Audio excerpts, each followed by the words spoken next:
Hi YouTube, this is Joe Calton with Calton Cutlery, and visit me on the web, caltoncutlery.com. So today's going to be a pretty cool video. It's going to be on field sharpening of knives and why that's important and why field might not be exactly what you think about when somebody says field knife sharpening. But first, we've got a new camera here. So this is also going to be kind of a test, also the first video with this new camera. You guys, I've been doing everything with this little GoPro. This was the shipping mount, and I glued it to a piece of 1/2-inch plate steel.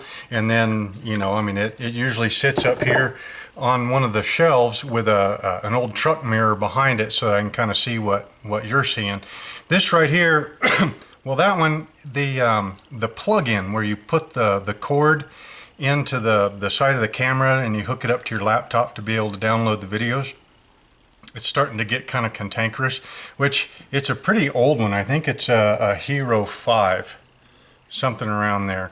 Anyway, so I'm not a very technical type of guy with these cameras and everything, so everybody said that this one was going to be really simple and easy to use, and it's a Sony, I don't know, something or other 405, but it does have Zeiss glass, and I've got a Zeiss rangefinder, and it is pretty incredible. So everybody said this was really nice and simple, and you really couldn't screw it up, and that's right up my alley. So we'll have to see how it works. Okay, so I needed to make a custom order, and this is for a good friend of mine, and it's for her father I think for his birthday or Father's Day, one of the two.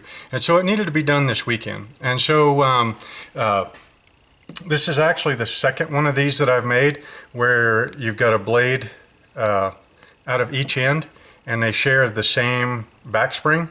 So they've got some pretty serious offset grinds to be able to fit both those blades in the same space as you would normally have one blade. This one's in 440C stainless for the blades and the spring. 416 stainless for the bolsters, and it's got front and rear, bolsters, double-sided. And then liners are mill relieved for, so you don't scratch up the sides of the blade, nail nicks, and then some of this really nice red box elder burl that I stabilize here in the shop that comes from here in town. The original knife of that pattern, this is the first one, and this one has been in my pocket now for, I don't know, at least a couple of months or so, and I've really been liking it quite a bit. The knife that it came off of was this old Charade. And I made a couple of changes to it. This one doesn't have a half stop on the big blade, but it does on the little blade. The little blade right there, I changed it to match the one on my Victorinox Tinker, when you reshape it to make it easier to whittle with. But what I really love about this this vintage knife here is, you get two blades and it's still real nice and thin. It's thin, it's narrow, it's got nice rounded ends, are nice and easy on your pocket. And for me, that's about as big of a pocket knife as what I want to put in like a pair of jeans pocket, right? And so that's what I made, that pattern off of. I changed it up a little bit, made the main blade a little bit pointier. I'm gonna have to make a little bit more of a drop for the pattern. What I found is after carrying this for a while, that drop helps hide the point down in there and get you a narrower handle. But I love the little bitty blade, all that kind of stuff. So my friend saw me cutting something with this at a party and asked me to make her dad one. So I went ahead and made this one. Anyway, so I was using this knife in the field, and I needed to sharpen it in the field, and so I figured I'd tell you the story about it. This one, same deal, only it's 1095 high carbon steel with my multiple quench heat treat. It's 1095, but it's run real thin, and it's running about, I don't know, 61, 62 Rockwell, something like that. I don't have a Rockwell tester, but I set the hardness to the maximum working hardness. I've got a couple of videos on that. They're called the brass rod test, things like that if you're interested. So anyway, so it's pretty hard, 1095. Now, when folks talk about, I mean, I just saw this on a video the other day. The guy was talking about a super steel, and he was talking about field sharpening and kind of dismissed it completely. And he said, well, I don't sharpen my knife on rocks, which I can kind of understand that thought process. I mean, you pay high money for, you know, a really nice knife. You're not going to sharpen the thing on a rock most of the time, right? But really, what are sharpening stones? Sharpening stones are just very specialized rocks. I mean, even diamond plates, you know, those are got little bitty diamond, you know, crystals on there, which are rocks. Arkansas stones are rocks, you know, so pretty much throughout our history, sharpening stones, I mean, stones are rocks, right? But I can kind of get his thought process. I mean, a lot of the newer super steels I've heard, I really haven't had a whole lot of experience with them. I do have a couple of knives. I bought a bar of MagnaCut. I'm going to play around with it for a little bit, see what I think about it. If it's one of those that you can't sharpen it on a regular rock, honestly, I'm probably just going to, you know, chuck that bar of steel in the corner of the shop somewhere and never even work with it again. And here's why. So when they say sharpening in the field, I think that always brings up the idea that you're, you know, 50 miles away from the truck, you know, you're out in the desert, you're out in the jungle or whatever, right? And you lose your edge and you need something to sharpen it with. But in the field, it can happen an awful lot closer to home than that. And that brings us to the story of this knife. The other day, my wife and I were visiting my mother-in-law. She passed away a couple of years ago during the whole COVID thing.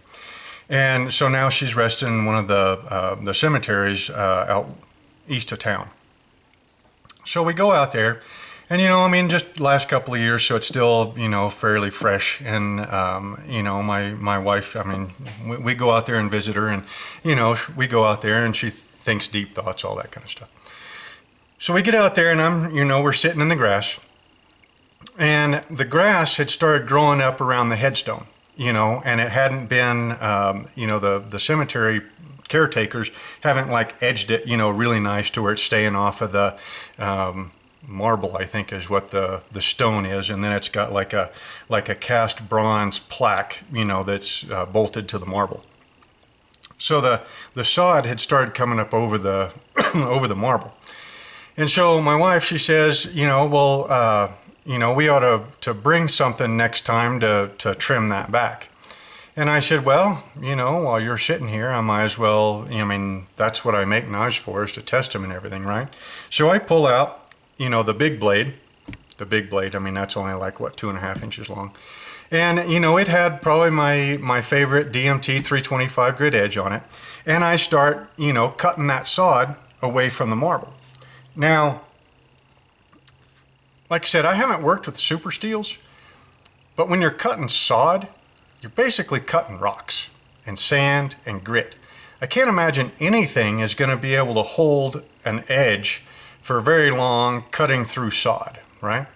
So I went ahead and cut all the way around the headstone. Now it's a double headstone. It's, you know, that wide or so. And so, you know, by the time I made it a quarter of the way around it, the edge on the knife was completely gone. Then I'm just working on, you know, the geometry, you know, of a nice thinly ground chunk of steel.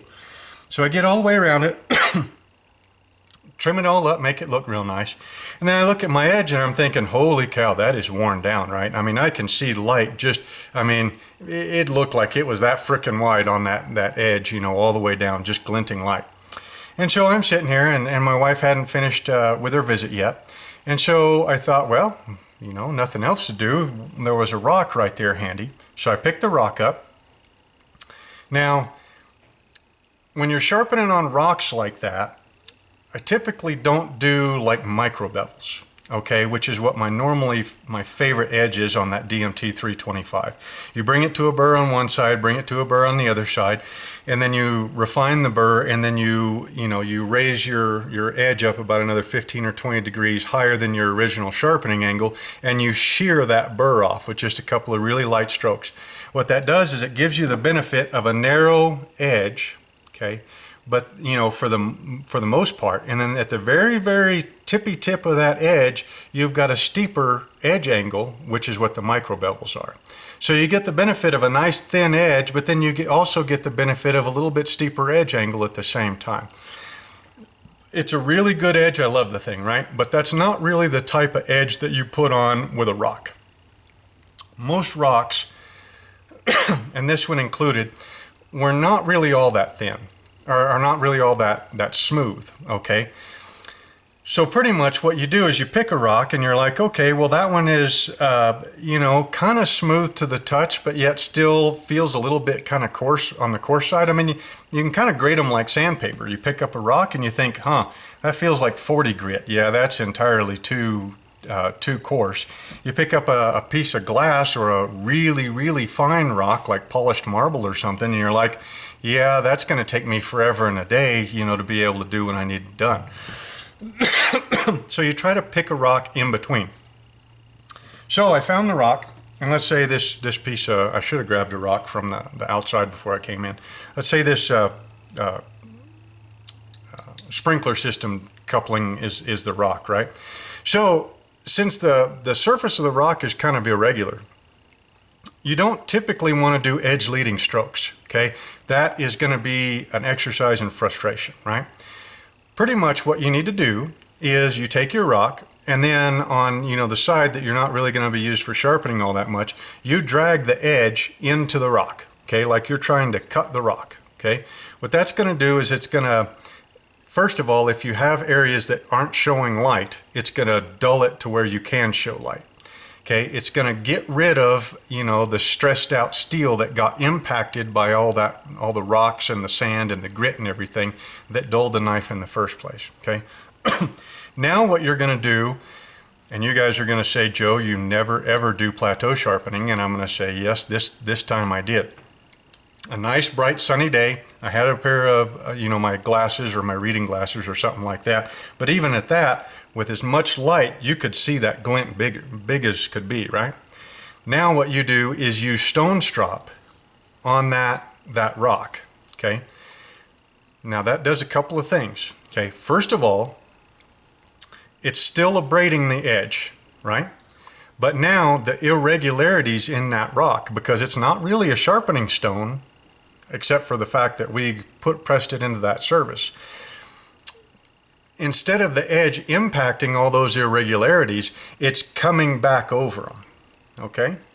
So now what you're going to do is you're just going to stone strop that thing and check it every couple of strokes until, you know, you're going to find a spot where it's not going to reflect light anymore, okay?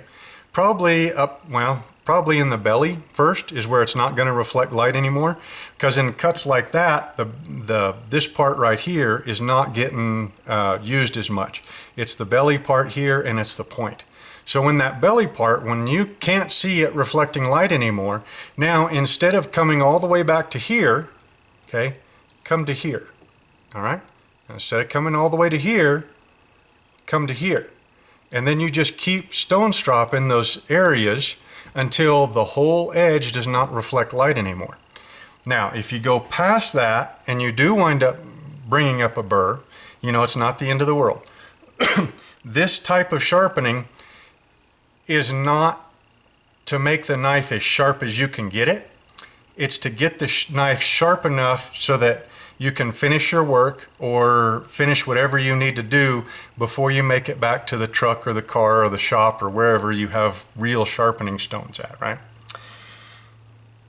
Now, that being said, that was a couple of weeks ago, and I have not touched that edge back up since then. I don't know. It's scrape shaving some hairs. So, I mean, it's not a great edge. But it's a 2 or 3 week old edge that was put on by a rock in a frickin' cemetery, right? So it's really nothing special. Now, I would call that sharpening in the field, even though, well, I guess a cemetery is kind of like a field, right? But that same sort of instance has happened to me, I don't even know how many times, right? You're up underneath a truck and you're cutting something, and you whack the edge into the, you're cutting a radiator hose and you whack the edge into the side of the frame, and you're like, man, I'm down here. I just need to cut that much more radiator hose to be able to get the dang thing out so I can get the rusted old clamps off and all that kind of stuff out. And my knife's dull and it won't cut the radiator hose, right? Well, that same technique will work on a rock. It'll work on a rusted leaf spring. It'll work on a dirty 2x4. It'll work on the palm of your hand, if it's not too bad. Especially if your hand is dirty or muddy, something like that. All that abrasive will bring enough edge back to where you can get back, do what you need to get done. So in the field sharpening, sometimes in the field sharpening can be underneath that truck over there. I'm still in a shop, but if I'm already down on the floor and I just need to cut that much more, and I need that much of an edge to be able to make my cut, and then, get the knife back to the, a real sharpening stone, then that's what it could be. So anyway, like I said, it was just a really cool idea for a video. My mother-in-law, you guys, the ones that really don't like their mother-in-law, man, I got lucky with her. She was a really cool lady. She was Thai. She didn't read or write English.